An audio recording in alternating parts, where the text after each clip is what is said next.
Hello everyone, welcome back to my YouTube channel Heart of Knowledge. Now let us continue our chapter number 12, last part, that is 5th. Our topic is fluid friction. Friction exerted by liquids and the gases. एक ऐसा friction जो liquid और gases के कारण exert होता है उसको हम क्या बोलते हैं? फ्लूइड फ्रिक्शन बोलते हैं। Before we describe fluid friction we should know the meaning of the term fluid. सबसे पहले क्या होता है? फ्लूइड का मतलब क्या होता है? Those substances which are able to flow easily are called the fluids. Fluids हम उनको बोलते हैं, सिर्फ लिक्विड्स को हम फ्लूइड्स नहीं बोलते, फ्लूइड्स हम उनको बोलते हैं जो इजीली फ्लो कर सके, उनको हम क्या बोलेंगे? फ्लूइड्स बोलेंगे। फ्लूइड्स अगर इजीली वो फ्लो कर सकते हैं तो इसका मतलब उनकी कोई फिक्स्ड शेप नहीं होती। जैसे फॉर एग्जांपल हम बात करें वाटर की, अगर हम वाटर को किसी ग्लास के अंदर लेते हैं तो वो ग्लास की शेप ले लेता है। अगर उसको हम किसी भी और बर्तन में लेते हैं, किसी और कंटेनर में डालते हैं तो वो उन सब की शेप लेता रहता है, मतलब उसकी कोई फिक्स्ड शेप नहीं होती। लिक्विड्स और गैसेस इन दोनों को हम फ्लूइड्स बोलते हैं क्योंकि ये इजीली फ्लो कर सकते हैं। इसी तरीके से गैस की बात करें हम, जैसे गैस को अगर हम किसी बैलून के अंदर बंद करते हैं तो वो क्या करती है? एक बैलून की शेप ले लेती है। इसी तरीके से बैलून की भी आपने अलग अलग शेप्स देखी होंगी, तो वो क्या होती है? गैस उनके शेप्स के अंदर कन्वर्ट होती रहती है। इसीलिए गैस की और लिक्विड दोनों की कोई फिक्स्ड शेप नहीं होती और दोनों को हम फ्लूइड्स बोलते हैं। Most common liquid around us is water, so water is a fluid. तो हमारे आसपास क्या है? वाटर। तो वाटर क्या होता है? एक फ्लूइड होता है। मोस्ट कॉमन गैस किसको बोल सकते हैं हम? हमारे अराउंड है जो, वो क्या है? एयर है। तो एयर भी हमारी क्या हुई? फ्लूइड के अंदर आता है। दस वाटर और air are the most common fluids. There is friction whenever an object moves through a fluid. जब कोई भी ऑब्जेक्ट फ्लूइड के अंदर से निकलता है, जैसे कोई भी ऑब्जेक्ट अगर एयर के अंदर से जा रहा है, जैसे फॉर एग्जांपल हम चल रहे हैं, गाड़ियाँ चल रही हैं, वो सारी एयर के अंदर से ही होके जा रही है। या फिर दूसरी बात अगर हम वाटर के अंदर बात करें, जैसे स्विमर्स होते हैं, डाइवर्स होते हैं, वो क्या होते हैं? वाटर के अंदर से मूव करते हैं, तो उनके ऊपर एक फ्लूइड के ऊपर फ्रिक्शन लगता है, उसको हम क्या बोलते हैं? फ्लूइड का फ्रिक्शन बोलते हैं, that is fluid friction. Air is very light and the thin. Air बहुत हल्की होती है, yet it exerts a frictional force on the object moving through it.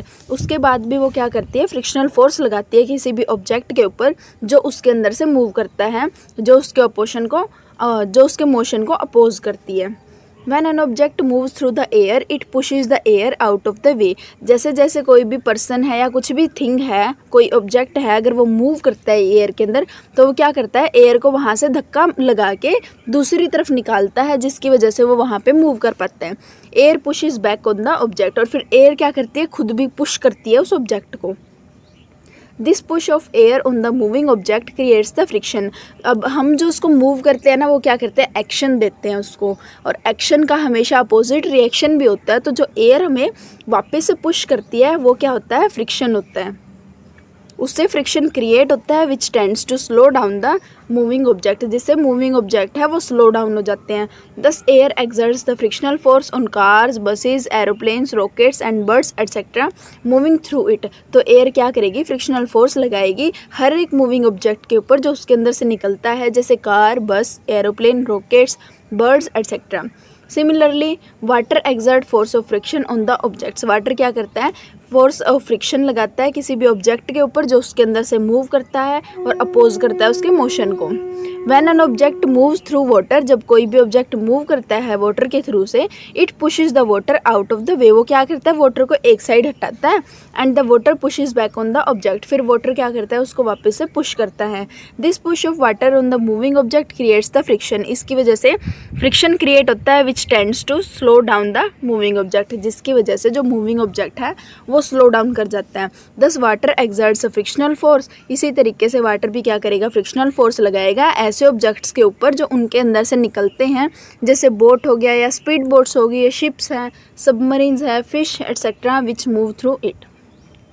From the above discussion, we conclude that air and the water exert force of friction on the objects moving through them। अभी हमने देखा है कि air और water क्या करते हैं? Force of friction लगाते हैं उन ऑब्जेक्ट्स के ऊपर जो उनके अंदर से मूव करते हैं। तो एयर और वाटर क्या है? हमारे फ्लूइड्स हैं। तो जनरली हम क्या बोल सकते हैं? फ्लूइड्स एक्सर्ट करते हैं force of friction on the object moving through them. जो फ्लूइड्स क्या करते हैं? फोर्स ऑफ फ्रिक्शन को एक्सर्ट करते हैं ऐसे ऑब्जेक्ट्स के ऊपर जो उनके अंदर से निकलते हैं। The frictional force exerted by the fluid is called drag. अब फ्रिक्शनल फोर्स, जैसे मैंने आपको बताया है कि जो कोई भी मूविंग इजीली मूव कर सकता है, फ्लो कर सकता है, उसको हम फ्लूइड बोलते हैं। इसी तरीके से अब जो ये फ्रिक्शनल फोर्स होता है ना, जो फ्लूइड्स के ऊपर लगता है, स्पेशली मतलब एयर और वाटर के केस में होता है, उसको हम ड्रैग बोलते हैं या फिर ड्रैग फोर्स बोलते हैं, DRAG और drag force.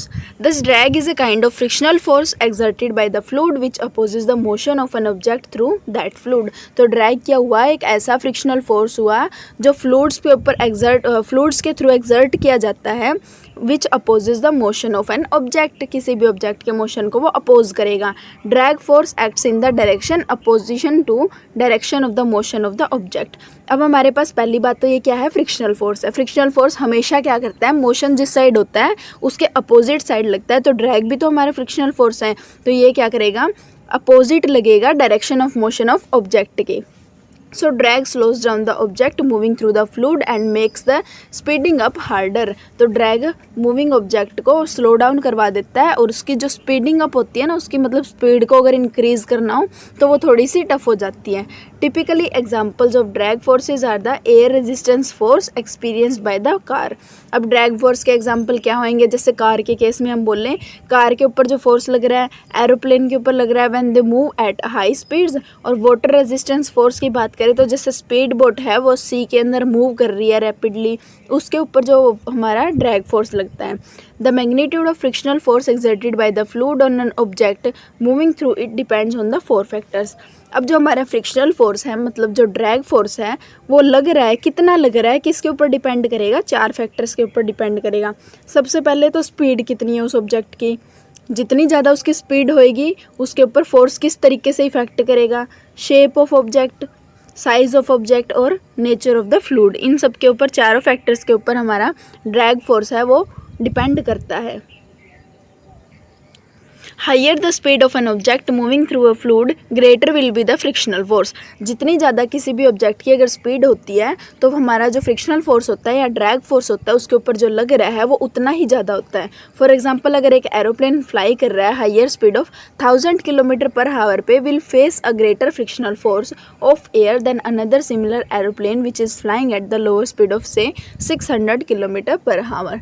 फॉर एग्जाम्पल अगर हम ये बोल दें हमारे पास 2 एरोप्लेन्स हैं, एक की स्पीड 1000 किलोमीटर पर आवर है और एक की स्पीड हमारे पास 600 किलोमीटर पर आवर है, तो जिसकी स्पीड ज़्यादा है मतलब 1000 वाले की क्या करता है, उसके ऊपर जो फ्रिक्शनल फोर्स होता है वो ज़्यादा लगता है, उसको ज़्यादा एक्सपीरियंस होता है एज़ कम्पेयर टू 600 वाले के।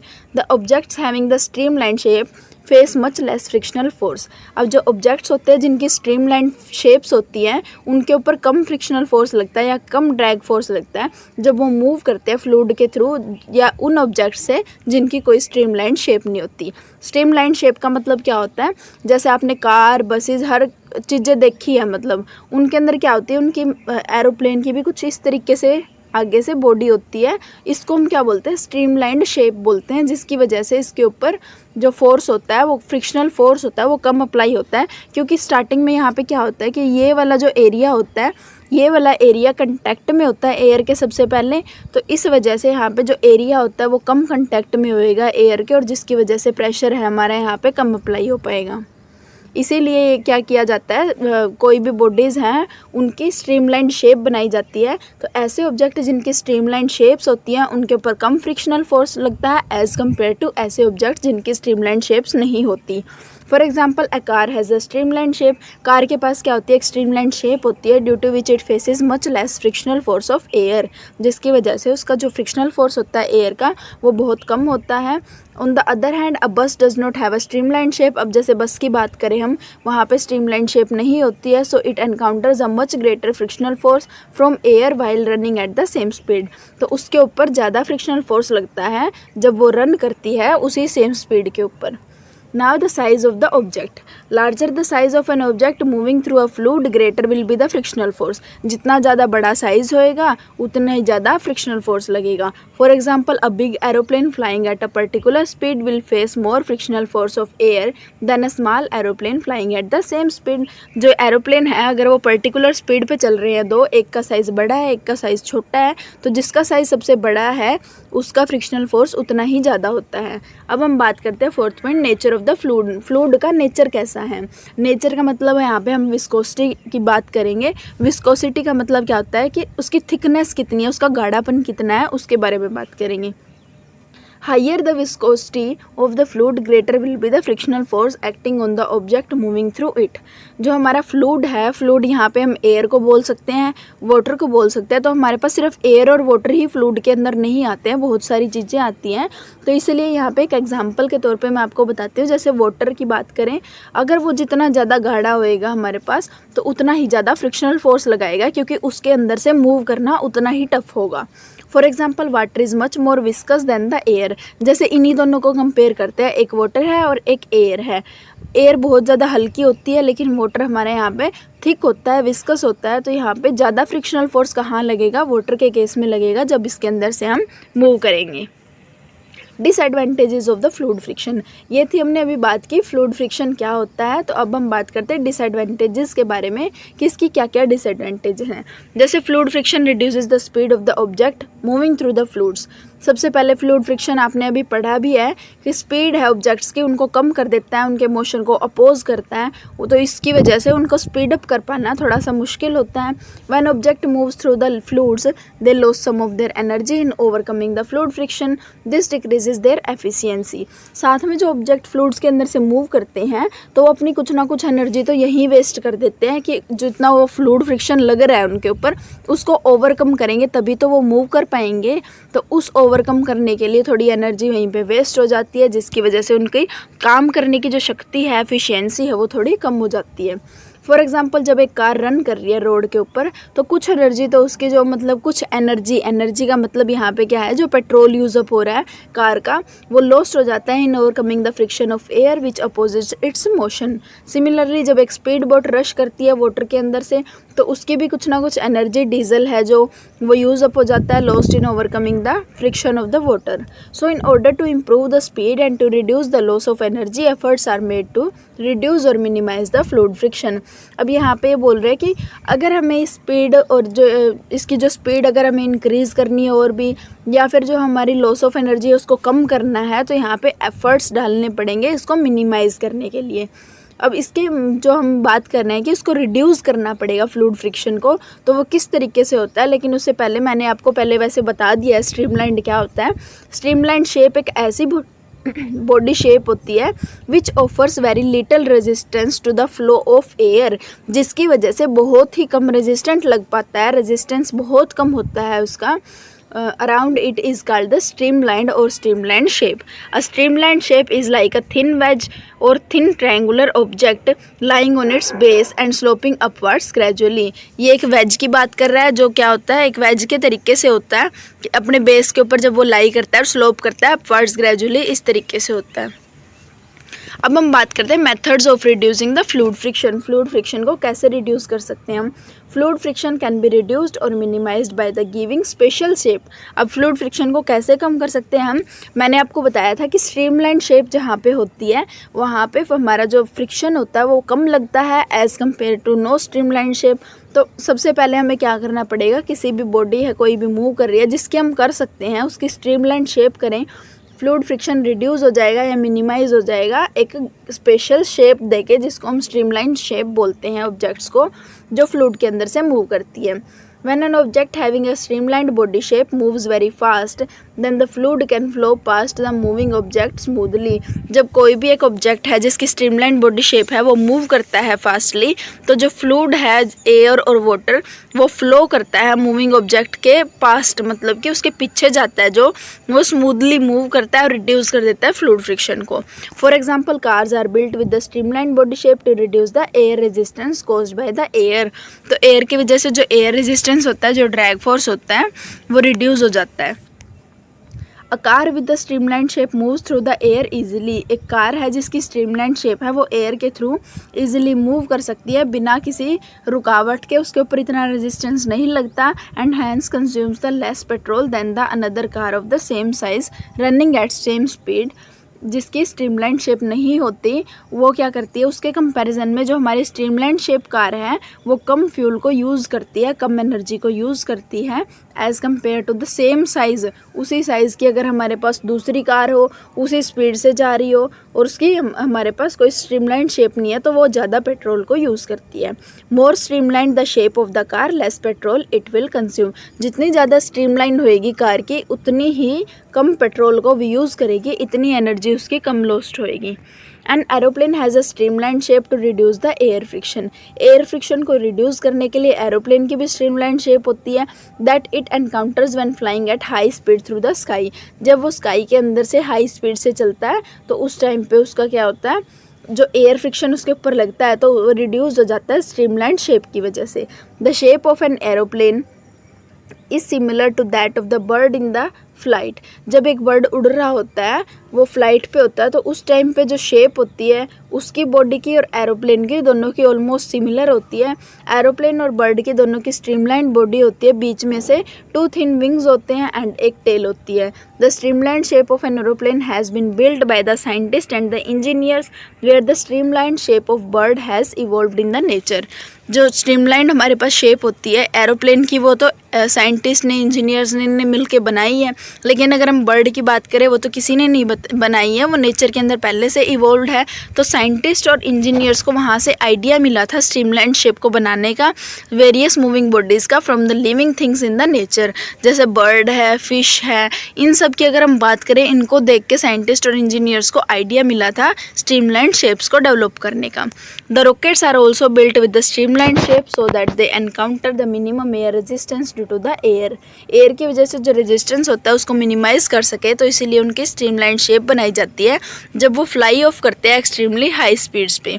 From the above discussion, we conclude that car, aeroplane and rockets are streamlined to reduce the friction with the air। जो हमारा ड्रैग फोर्स है या फिर एयर रेजिस्टेंस भी बोल सकते हैं इसको, फ्रिक्शनल फोर्स होता है जो उसको रिड्यूस करने के लिए स्ट्रीमलाइन शेप्स को बनाया जाता है। Most of the fish have streamlined body shape which helps them to move through the water easily। बहुत सारी जो फिश होती है उनकी स्ट्रीमलाइन बॉडी शेप होती है जो उनको हेल्प करवाती है मूव करवाने के लिए, वाटर के अंदर से वो इजीली मूव कर सके ताकि कम फ्रिक्शन लगे उनके ऊपर। फॉर एग्जांपल हम बात करें डॉल्फिन्स की। Dolphins are the streamlined by nature to reduce the friction with the water in which they move. The streamline shape है डॉल्फिन की, वो हेल्प करवाती है उसको इजीली मूव करने के लिए। ऑब्जेक्ट्स है जैसे boats, speed boats, ships, submarines which move in the water are also built with the streamlined body shapes to reduce the frictional force of the water। Water का जो फ्रिक्शनल फोर्स होता है, जो ड्रैग फोर्स होता है, उसको reduce करने के लिए और इजीली उनको वाटर के अंदर से मूव करवाने के लिए। Thus boats, speed boats, ships and submarines are streamlined to reduce the frictional force due to the water.